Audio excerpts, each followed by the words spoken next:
The night sky over the Midwest was a black expanse, broken only by the faint glow of distant stars. Flight 917, a Boeing 777 bound from Chicago O'Hare to Los Angeles, sliced through it at 37,000 feet on autopilot. The cabin lights had been dimmed for the red-eye, most passengers lost in uneasy sleep beneath thin blankets. The usual hum of the engines filled the space like a lullaby no one fully trusted.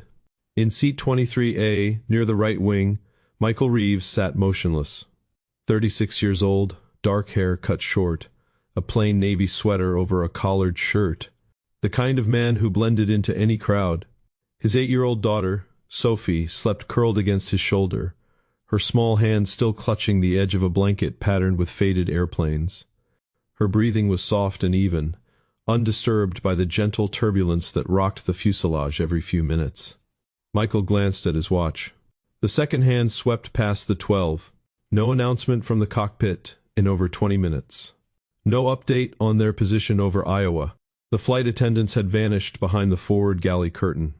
Something felt off, the kind of wrong that settled in the gut before the mind could name it. He leaned forward slightly, peering down the aisle. A few reading lights still burned like lonely beacons. An older man in 24C, silver hair, and a military bearing, shifted in his seat and caught Michael's eye for a brief second. Neither spoke. The silence stretched. Then the first sign, a soft thud from the forward cabin. One of the flight attendants, a woman in her 40s with a neat bun, stumbled out from behind the curtain. Her steps faltered. She reached for the overhead bin to steady herself, missed, and crumpled into the aisle 2 rows ahead of Michael. A collective murmur rose from the passengers who were still awake. Someone gasped. A call button pinged uselessly. Michael unbuckled his seatbelt with a quiet click. He eased Sophie's head onto the padded armrest, tucking the blanket higher around her chin. She stirred once, but didn't wake. He moved into the aisle, kneeling beside the fallen attendant. Her pulse was there, weak but steady. Her skin felt clammy. He checked her pupils. Even in the dim light, they looked sluggish. "Ma'am?" he whispered. No response. More call buttons lit up along the cabin ceiling like scattered stars. A man in business class stood up, voice rising. "Hey, what's going on? Is everything okay up there?" Michael didn't answer. He rose and continued forward, his movements measured, almost too calm for the growing unease rippling through the rows. The cockpit door remained closed, its reinforced surface giving nothing away. He pressed the call button beside the galley. Nothing. He tried the interphone. Dead air. Outside the windows, the night pressed close. Thin clouds glowed faintly from the moonlight, but there were no city lights below, only the endless dark of the plains. The aircraft held its course, engine steady, yet the absence of any human voice from the flight deck felt heavier with every passing second. He returned to his seat, checking Sophie again. She slept on, cheeks flushed, small mouth slightly open. He brushed a strand of hair from her forehead. For a moment his hand lingered, as if touch alone could anchor them both. The older man in 24C leaned across the aisle. "You a doctor?" he asked quietly. Michael shook his head once. "Just trying to help." The man studied him a beat longer than necessary. "Name's Harlan, Colonel, retired. Something's wrong with the crew. I've seen hypoxia before. Masks should have dropped by now." Michael met his gaze. "Pressure's holding. No warnings. But the pilots aren't answering." Harlan's jaw tightened. He unbuckled and stood. Together they moved forward again, stepping carefully past the unconscious attendant. A second flight attendant lay slumped near the forward lavatory, breathing shallow. The galley smelled faintly of coffee that had gone cold. The cockpit door loomed at the end of the short corridor. Michael reached for the interphone panel beside it. Still nothing. He pressed his ear against the cold metal. No voices, no alarms. Only the low, constant vibration of the airframe. Harlan tried the emergency code on the keypad. "Access denied. We need to get in there," he muttered. Passengers were fully awake now. Whispers turned to worried questions. A young mother 2 rows back clutched her infant tighter. Someone asked if they should prepare for an emergency landing. The word Mayday floated through the cabin like smoke. Michael felt the shift inside himself, that old reflex he had buried years ago. The one that catalogued threats, calculated angles, remembered procedures drilled into muscle memory on runways far from here. He glanced back at seat 23A. Sophie hadn't moved. He made a decision. Reaching into his pocket, he pulled out a small multi-tool he wasn't supposed to have carried through security. Old habits. With careful precision, he worked the panel beside the cockpit door, bypassing the electronic lock through a maintenance access point few civilians would recognize. The mechanism released with a soft click. The door swung inward. The scene inside the cockpit was lit by the soft blue and amber glow of instruments. Captain Robert Ellis sat slumped in the left seat, chin on his chest, headset askew. First Officer Lena Morales had fallen sideways against the right window, one hand still loosely gripping the yoke. The autopilot held steady, altitude locked, heading unchanged. The radio crackled with distant static, but no voices answered from the ground. Michael moved in first, checking pulses. Both pilots were alive, but unresponsive. He slid into the right seat, eyes scanning the panels with a speed that made Harlan pause. "You know what you're doing?" the colonel asked. "Enough to keep us in the air." Michael's hands moved over the controls, confirming fuel, systems, navigation. Everything nominal, except the 2 people who were supposed to be flying the plane. He keyed the radio. "Chicago Center, this is United 917. We have an emergency. Both pilots unresponsive.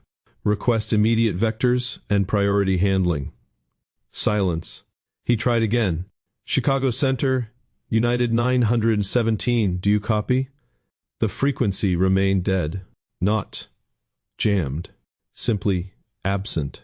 As if the entire air traffic control network below had gone quiet at the same moment. Michael checked the transponder. It was still squawking their code. They were visible on radar somewhere. But for 14 minutes now, according to the clock on the instrument panel, Flight 917 had been flying through the night with no human voice connecting it to the ground. He adjusted the headset and tried one more time, switching frequencies. Nothing. Behind him, Harlan secured the unconscious captain in the jump seat. "We've got maybe 20 minutes before passengers start panicking beyond control. What's your plan?" Michael didn't answer immediately. His gaze drifted to the small family photo tucked beside the captain's seat. A little girl about Sophie's age smiled back at him. He looked away. Outside, the first faint glow of dawn touched the eastern horizon, a thin line of rose against the black. The aircraft continued west, engines thrumming steadily, carrying hundreds of souls through a sky that had suddenly stopped listening. Then from the cabin behind them came a small sound, soft at first. A child's voice, clear and calm, carrying through the open cockpit door. "Papa, they're coming." Michael froze. Sophie was still asleep in her seat. He had checked her himself only minutes ago, yet the voice had been unmistakable. His daughter's voice. Harlan turned sharply. "What the hell was that?" Michael's hand tightened on the yoke. The radio suddenly crackled to life with a burst of static, and for the first time in 14 minutes, the tower heard something from Flight 917. A child's voice, small but steady, filling the frequency. The night outside the windows seemed to press closer, waiting. The cockpit lights cast long shadows across the instrument panels as Michael Reeves stared at the radio. The child's voice, Sophie's voice, still echoed in his ears even after the transmission cut. He keyed the mic again, voice low and controlled. "Chicago Center, United 917. We have 2 unresponsive pilots. Cabin crew down. Request immediate assistance. Over." Static answered at first. Then a distant voice broke through, crackled with urgency. "United 917, this is Chicago Center. We read you. Say intentions. What is your condition?" Before Michael could respond, the child's voice returned, calm and precise, cutting across the frequency. "Flight level 370, heading 2 60. Fuel remaining 4 hours 20 minutes. Papa, the masks didn't drop because the outflow valves are holding. Michael's blood ran cold. Sophie was still strapped in her seat back in row 23, eyes closed, breathing steady. He had checked twice. Yet her voice was here, speaking technical details no 8-year-old should know. Harlan stared at him, eyes wide. "What is this?" the colonel demanded. "Some kind of ventriloquist act? Your kid?" Michael ignored him and adjusted the autopilot settings slightly, trimming the aircraft for better stability. His hands moved with the muscle memory of someone who had once flown much more than commercial jets. Years ago, in dusty hangars and moonlit runways, in places that didn't exist on official maps. He pushed the memories down. Not now. "Chicago Center, 917, we are declaring an emergency. Medical emergency on board. Request vectors to nearest suitable airport. We have at least 4 crew members unconscious, possibly more passengers affected." The controller's voice came back strained. 917, roger, emergency. Turn left. Heading 180. Descend and maintain 5000. Nearest diversion is Des Moines. Medical teams standing by. Confirm souls on board. Sophie's voice answered before Michael could. 289 souls. "Papa, they can't hear me unless I speak through the radio. The link is active." Harlan gripped the back of the captain's seat. "Reeves, if this is some kind of joke..." "It's not." Michael's tone left no room for argument. He glanced over his shoulder toward the cabin. Passengers were pressing forward, voices rising in a wave of fear. The second flight attendant had begun to stir, groaning softly. A small victory in the growing chaos. He keyed the mic once more, overriding the strange transmission. 917 turning 180, descending to 5000. We'll take Des Moines. As the aircraft began its gentle turn, the nose dipping slightly, Michael felt the first wave of memory crash over him. A desert runway in Afghanistan, years earlier. Call sign Ghost Actual. Extracting a high-value target under fire while an experimental neural interface hummed in his skull, linking him to a surveillance asset on the ground. The program had been shut down after too many side effects, too many ghosts left behind in the minds of the participants. He had walked away, started over, met Sophie's mother, built something normal. Then the accident took her, and it was just the two of them. He looked at the empty left seat. The captain's wedding ring caught the instrument light. Michael swallowed hard. Harlan moved into the jump seat, monitoring the radios. "You fly like you've done this before. Special Forces? Air Force?" "Something like that," Michael said quietly. "A long time ago." The colonel didn't press, but his eyes narrowed. He had seen that look before, the calm competence that came from real experience, not flight simulators. "Whatever you are, we need you right now. People are starting to lose it back there." Michael nodded. He set the altitude pre-select and monitored the descent. The big jet responded smoothly, engines spooling down as they traded altitude for time. Outside, the sky was beginning to lighten, revealing the patchwork of farms and small towns far below. The Mississippi River snaked in the distance like a dark vein. In the cabin, panic was building. A woman was crying. Someone shouted for oxygen. Michael unstrapped and stepped back into the passenger area, leaving Harlan at the controls with strict instructions not to touch anything unless told. He moved down the aisle with purpose, checking on the worst cases. 3 more passengers were unconscious now, including the young mother's husband. The baby had begun to wail. Sophie was still asleep when he reached her. He knelt, pressing 2 fingers to her neck. Pulse strong. Nobelium fever. Yet when he leaned close, her lips moved faintly.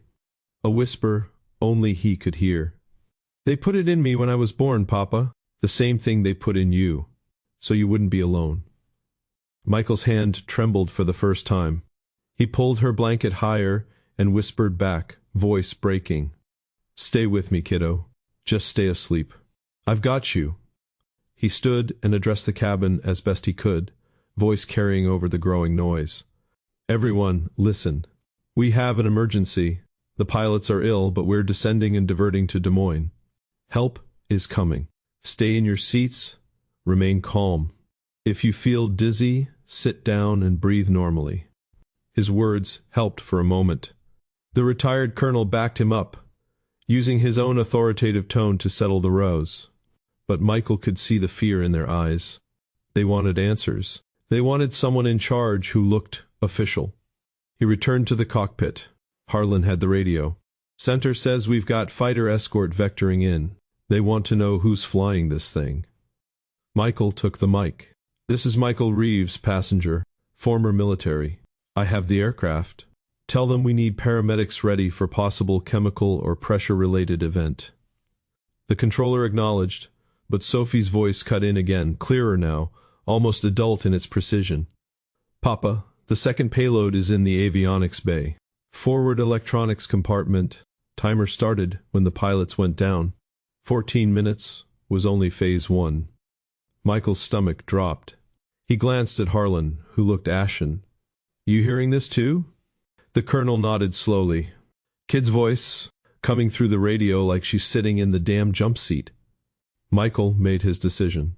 He engaged the autopilot fully and unstrapped. "Stay here. Keep her level. I need to check something." He moved quickly through the cabin, ignoring the questions thrown at him. In the forward galley, he located the access panel to the avionics bay beneath the floor. Using his multi-tool, he pried it open. The smell of burnt wiring hit him immediately. Nestled among the black boxes was a small device, no larger than a paperback book. Red lights blinked in sequence.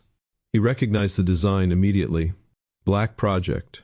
The kind meant to incapacitate without destroying. His past had come looking for him. He worked fast, fingers tracing connections, trying to isolate the power source. Memories flashed again, briefings in windowless rooms, warnings about long-term neural bleed. Children of participants sometimes exhibited crossover effects. He had been told Sophie was clear.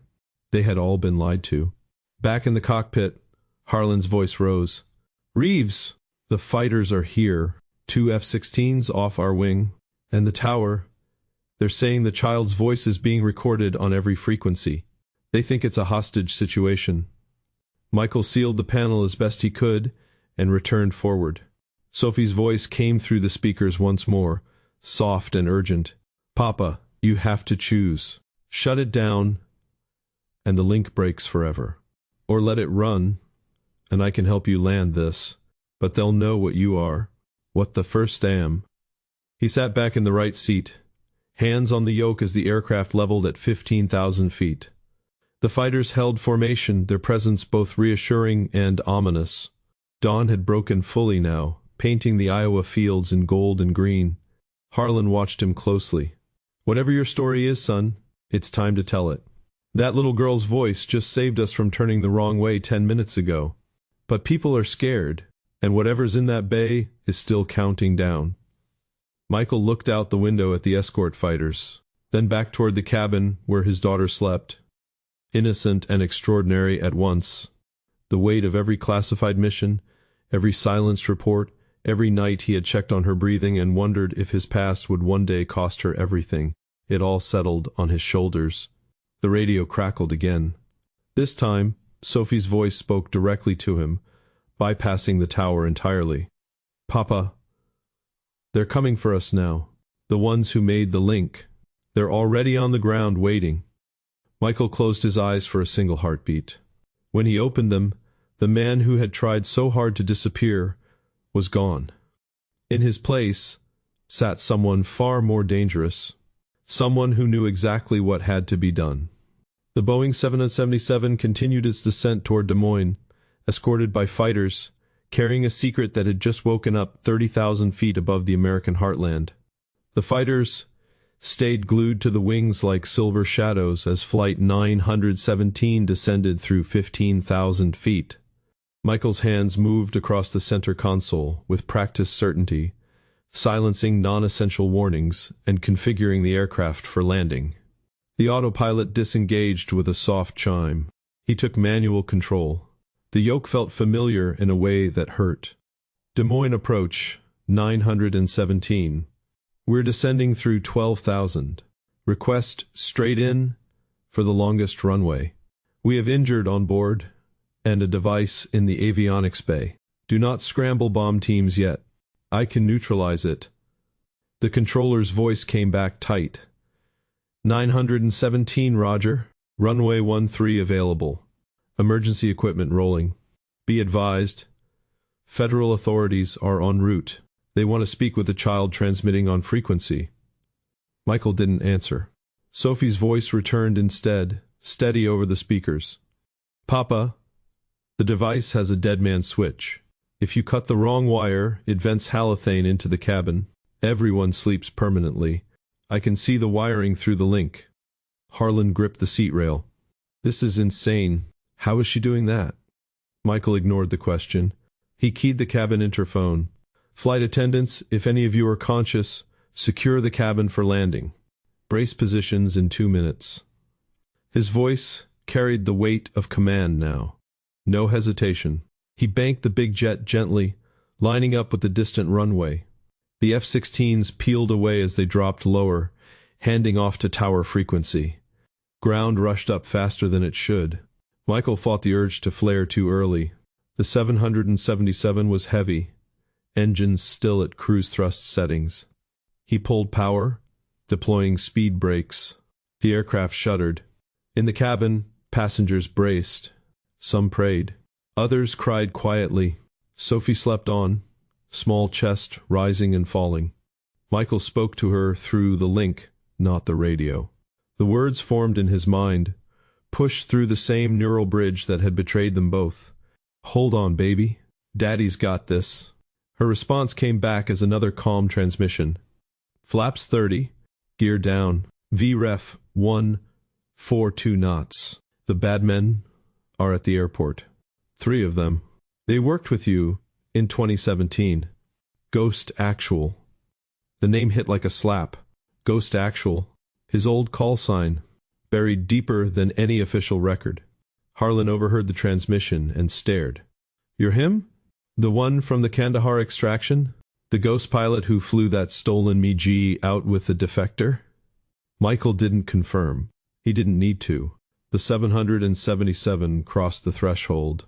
He held the nose off, bleeding speed, then eased the mains onto the runway with a firm but controlled thump. Reverse thrust roared, spoilers deployed. The aircraft slowed hard, tires screaming against concrete. He steered toward the waiting emergency vehicles, stopping clear of the terminal. As the engine spooled down, Michael turned to Harlan. Get the conscious passengers off first. Help the crew. I'm staying with my daughter until medical gets here. But the link flared again. Sophie's voice, urgent now. Papa, they're boarding through the rear galley. 2 men in paramedic uniforms. They have suppressors. The 3rd is on the tower frequency, delaying the real response teams. Michael moved like lightning. He grabbed the fire axe from its bracket in the cockpit and stepped into the cabin. Passengers were already unbuckling, flooding the aisles. He pushed against the tide, voice sharp. Stay seated. Emergency crews coming through. 2 men in dark blue uniforms pushed their way forward from the rear. One carried a medical bag that looked too heavy. The other scanned faces, their eyes locked on Michael. Recognition flashed. Ghost, the taller one said, voice low. Stand down. We're here to contain the asset. The girl belongs to the program. Michael didn't slow. He closed the distance in 3 strides and drove the blunt end of the axe into the first man's solar plexus. The attacker folded. The second reached for his weapon. Michael was faster. A brutal elbow strike shattered the man's wrist. The gun clattered to the floor. Screams erupted around them as passengers realized what was happening. Harlan appeared beside him, former colonel instincts taking over. He tackled the first man before he could recover, pinning him against a seat row. Michael stood over the second attacker, breathing hard. Who sent you? The man laughed through pain. You really thought you could walk away? The neural bridge degrades. The girl was always the key. Her brain adapted better than yours ever did. She can control systems, planes, networks. We've been waiting for activation. The link surged. Sophie's voice filled the cabin speakers, broadcast through the aircraft PA system. Papa, the third one is cutting external power. He'll try to restart the device from outside. You have 90 seconds. Michael's blood ran hot.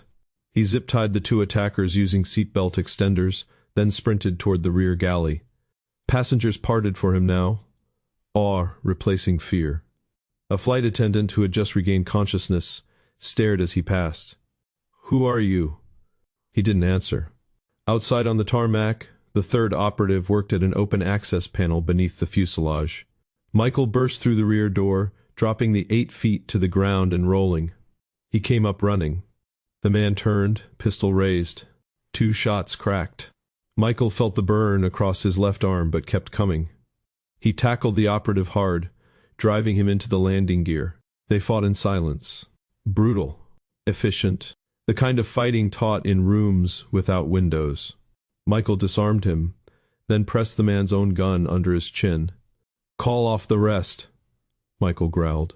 "Or I end this here." The operative smiled bloody. "Too late. The program owns you both." The girl's voice on the radio? That was just the handshake. Full integration starts now. Sirens wailed closer.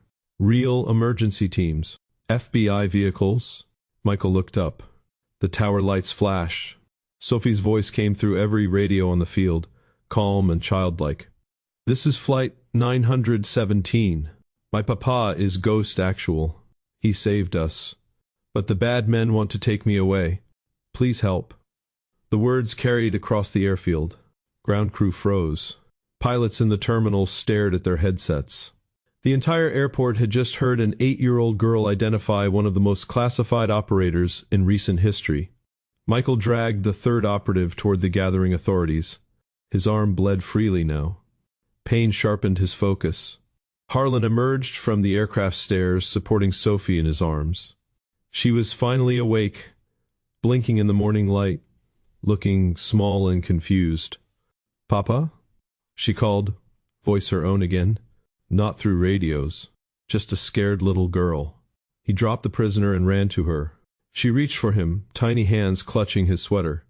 For a moment, everything else faded. The blood, the guns, the flashing lights. Then her eyes met his.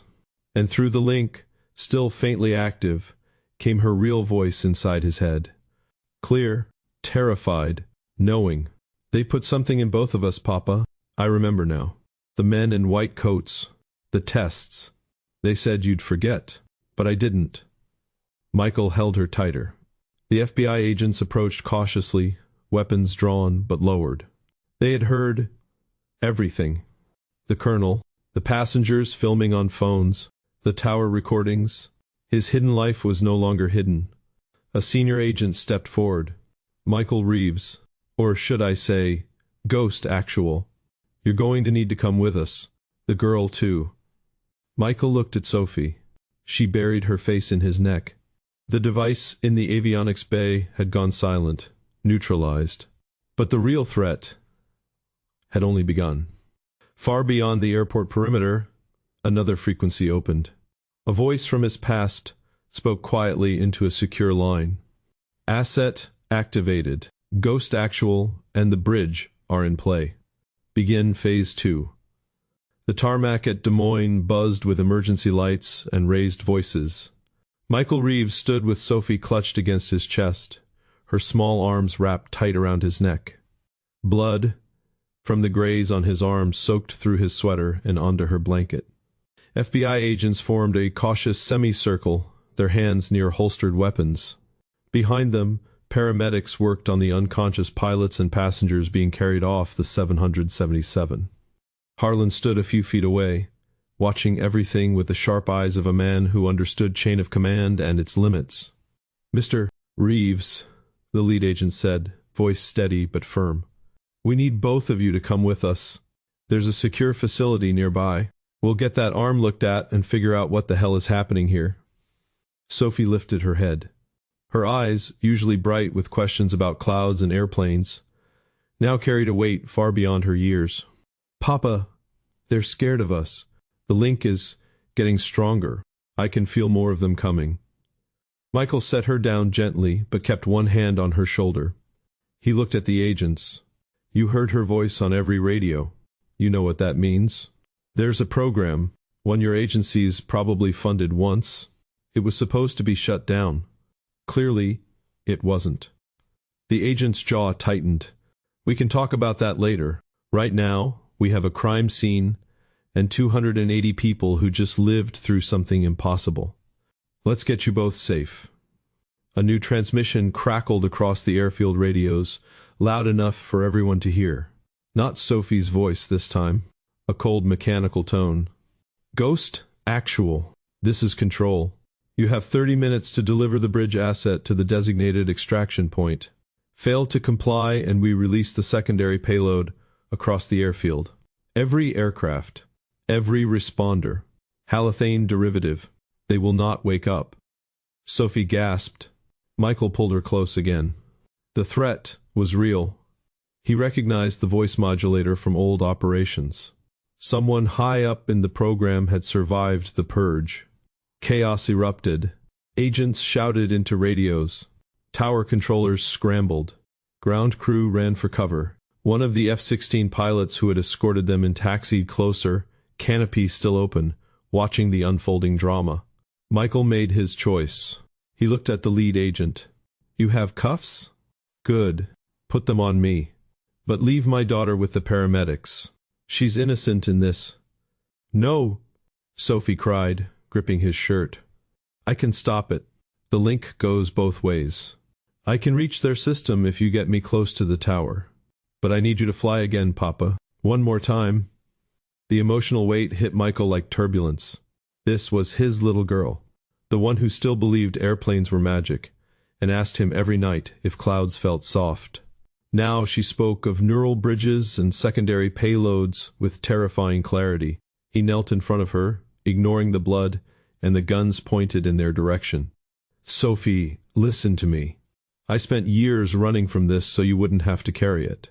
I won't let them take you." Tears filled her eyes. "But they already did, when I was a baby, the same way they did it to you. I remember pieces now. The quiet room, the wires. You sang to me so I wouldn't be scared. You sang the airplane song." The memory slammed into him. A sterile facility in Virginia. Sophie, barely a year old, hooked up to monitors while doctors in white coats measured something they called resonant adaptation. He had sung to her then. Old aviation lullabies. Anything to keep her calm. He had thought they were only monitoring him. They had been building something in both of them. Harlan stepped forward. "Let the man do what he needs to do. I've seen the tapes from the cockpit. He saved this plane. Whatever he is, he's on our side." The lead agent hesitated. Another transmission cut through. 25 minutes, Ghost. The clock is running. Bring the girl to the North Service Road. Alone." Michael stood. His voice carried the old command tone. "I need a fuel truck, and access to that 777 again. We're going to give them what they want, but on my terms."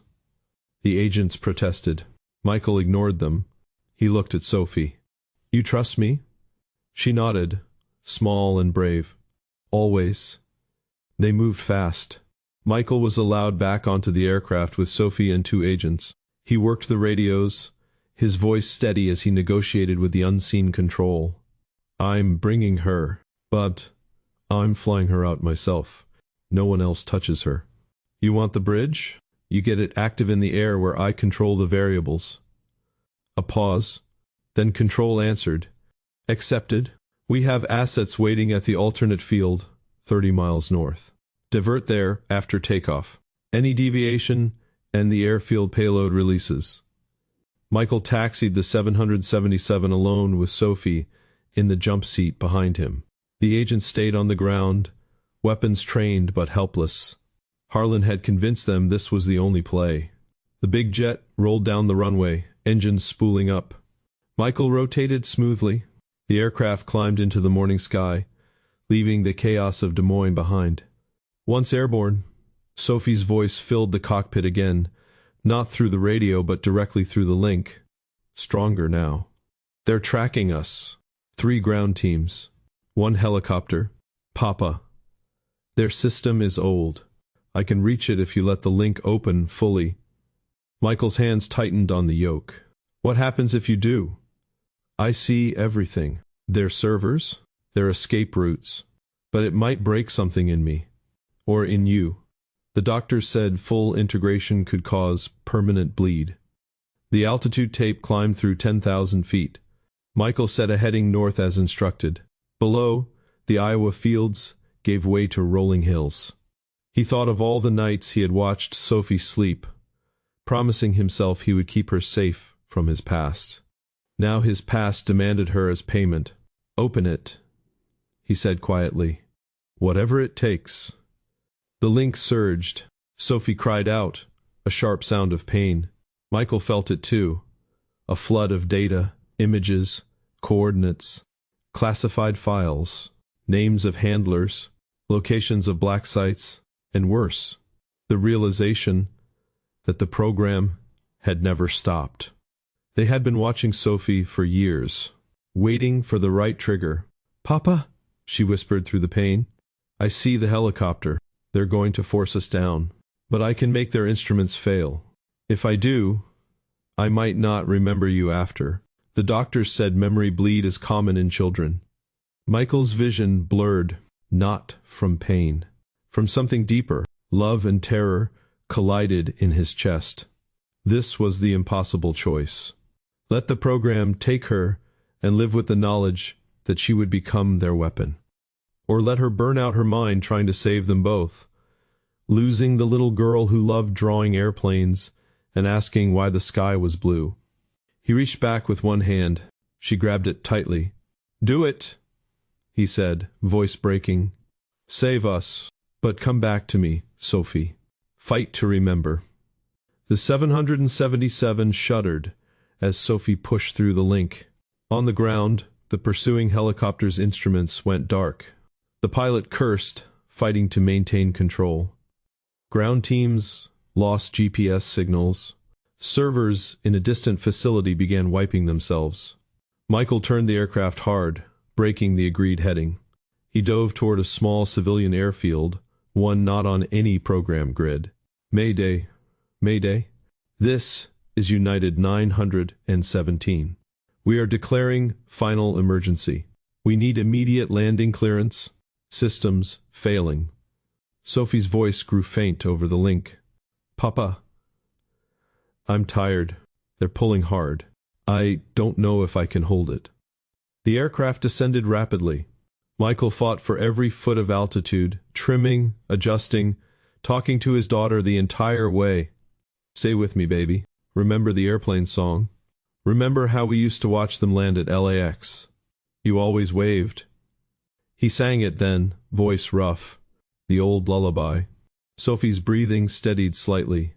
They touched down hard on the short civilian runway. The 777 rolled out, tires smoking, stopping just before the grass overrun. Emergency vehicles from the small town raced toward them. No federal presence yet. Michael shut down the engines. Silence finally fell inside the cockpit. Sophie slumped in the jump seat, unconscious but breathing.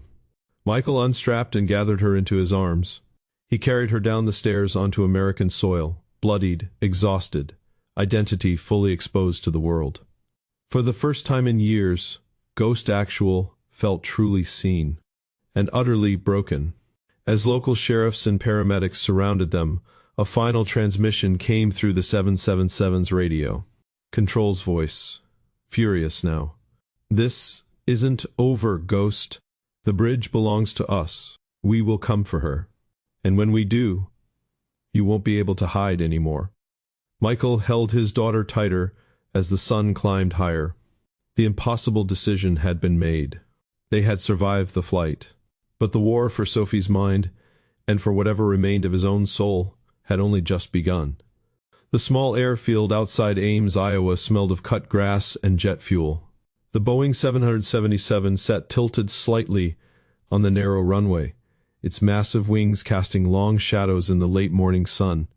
Michael Reeves carried Sophie down the air stairs, her head resting against his shoulder, breathing shallow but steady. Local paramedics rushed forward with a stretcher. He laid her down gently, never letting go of her hand.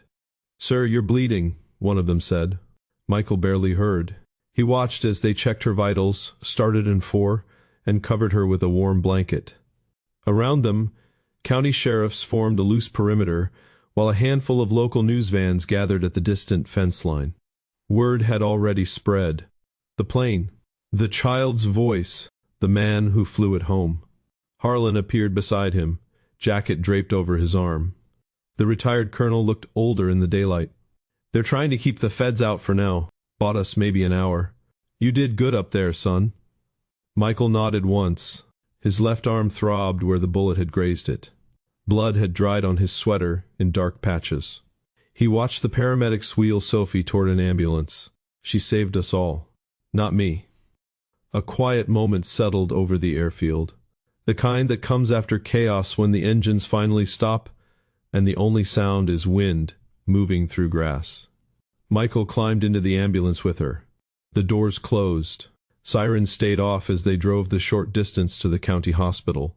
No need to rush anymore. The immediate threat had passed. Inside the small emergency room, doctors worked on both of them. Michael sat on the bed next to Sophie's while they stitched his arm. He refused pain medication. He needed to stay sharp. Sophie remained unconscious, monitors beeping softly beside her. Her small hand stayed curled in his. Hours passed. Federal agents finally arrived, but they were met by a wall of local resistance and a growing crowd outside. Word of the little girl's voice had spread across the country. People were calling it a miracle. Others called it something else. Michael didn't care about any of it. In the quiet of the hospital room, as afternoon light slanted through the blinds, Sophie stirred. Her eyes opened slowly. For a long moment, she just stared at the ceiling. Then she turned her head. "Papa?" The word came out small. Her own voice. Not through any radio or link. Just Sophie. Michael leaned close, brushing hair from her forehead. "I'm here, baby. Right here." She looked at the bandages on his arm, at the 4 in her own hand. "Did I dream the airplane? The bad men? The singing?" He swallowed hard. "No, it was real. All of it." Sophie was quiet for a long time. Then she whispered, "I remember the white room now. And your song. I think I broke something inside when I stopped them. It feels quieter." Michael's eyes burned. He had faced enemy fire, impossible odds, and the weight of classified sins for years. None of it compared to this. Watching his daughter try to make sense of what had been done to her before she could even walk. A soft knock came at the door. The lead FBI agent from Des Moines entered, looking exhausted. "Mr. Reeves, we need to talk. Off the record for now. The program you mentioned, we're opening an investigation. Several high-level people are already in custody. But the girl, she's going to need protection, monitoring." Michael's voice was steel. "She needs a normal life. School, friends, bedtime stories, not more tests." The agent glanced at Sophie, who watched him with those two knowing eyes. "After what happened today, normal might be hard." The whole country heard her voice. There are videos, recordings. People are calling her the airplane angel. Others, well, there are threats. Sophie spoke up, voice steady. "Papa can protect me. He always has. Even when he was running." The agent left them alone after that. Michael sat on the edge of her bed as evening fell. They talked quietly, about the clouds they had flown through, about her favorite stuffed bear waiting at home in Chicago, about nothing and everything. The neural link felt distant now, like a radio tuned to static. Whatever Sophie had done in the sky had burned most of it away. She would carry scars, but she would carry them as herself. Later that night, under a sky full of stars, Michael stood outside the hospital with Harlan. The colonel offered him a cigarette. Michael declined. "You're going to disappear again, aren't you?" Harlan asked. Michael looked toward Sophie's window. "I thought about it. New names. New city. But she deserves more than hiding. She deserves to know who her father really was. The good parts. The hard parts." Harlan nodded. "The world's watching now might not give you much choice." A quiet farewell hung in the air between them. Two men who had served in different wars, now bound by one impossible flight. Harlan clapped him on the shoulder and walked away into the night. Michael returned to the room. Sophie was awake, sitting up with a hospital tray of untouched jello. She looked small against the pillows, but stronger. The monitors showed steady rhythms. Normal rhythms. "Papa," she said as he sat down, "will the bad men come back?" He took her hand. "If they do, we'll face them together. No more secrets. No more running alone." She squeezed his fingers. For a moment, the little girl returned fully. "Can we still watch airplanes sometimes, even if they scare me now?" Michael smiled, the first real one in what felt like years. "Every day, if you want. We'll count them. Wave at the pilots. I'll tell you which ones are coming home." They sat in silence after that, the kind of silence that follows survival, heavy with everything they had lost and everything they had somehow kept. Outside, the world waited with cameras and questions and fear and hope. Inside the quiet room, a father and daughter held onto each other across the bridge of one long, impossible night. In the days that followed, Michael Reeves would testify in closed hearings. He would watch as pieces of the old program were dismantled. He would hold Sophie's hand through nightmares and through bright mornings where she laughed again. The voice that had filled the skies would fade into legend. Some would call it a miracle. Others, a mystery. Michael never explained it. He simply lived it. Years later, on a clear evening at a small airport near their new home, Sophie would point at a landing jet and say, "That one's like us, Papa." It flew through silence and came home anyway. Michael would nod, remembering the 14 minutes when the tower heard nothing. Then a child's voice. Then courage. Then love that refused to break. The engines would roar past them, carrying strangers to their own destinations. And in the quiet that always followed, father and daughter would stand together, watching the lights disappear into the night sky. Not hidden anymore, just two people who had learned that some flights don't end when the wheels touch down. They simply change altitude, carrying their passengers forward into whatever comes next. The silence after the roar was never empty again. It carried the faint, enduring echo of a small voice that had once saved them all, and the steady heartbeat of a father who finally stopped running